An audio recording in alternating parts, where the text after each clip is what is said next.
ទូកដើម្បីស្វះស្វែងរកទឹកដ៏រកថ្លាជូនលោកពិបាកដើម្បីជម្រះនៅកាយាហើយចំណាយខាងទឹកនេះទៀតសោតសូមជម្រាបទៅដល់លោកពិបាកព្រមទាំងអស់លោកពិបាកដែលលោកបានគង់រំប្រគួយតាំងពីដើមថ្នាក់ដៃកដាលថ្នាក់ដៃចុងថ្នាក់ដៃទាំងអស់លើកទឹកនេះមិនមែនទឹកបរិសុទ្ធមិនមែនទឹកពីងមិនមែនទឹកអាងទឹកសយោក្បាលរមណីឬក៏ទឹកស្ទឹងបឹងធ្នេជលស្រ័យទេចឹងដោយលោកពិបាកទាំងពួរលោកបានធ្វើពិធីសងសច្ចាបើសិនជាកូនប្រុសបញ្ញា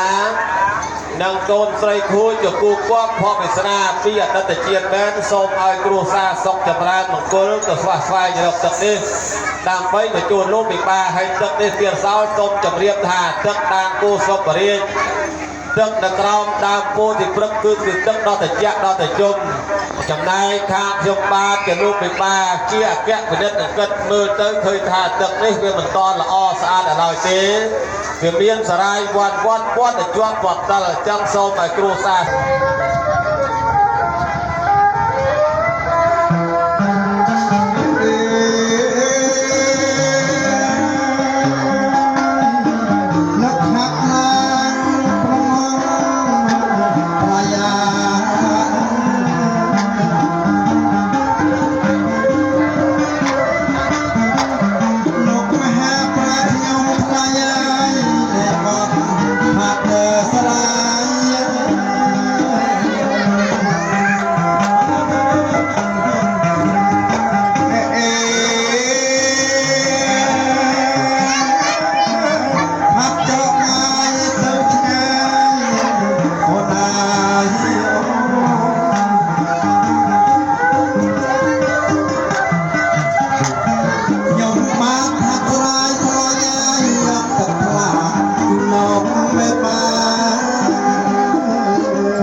ជួនលោកពិបាកឲ្យផ្ទាល់ទេណាបាទចប់ស្លាប់គ្រប់ទៅលោកពិបាកមានអាងប៉ាជូន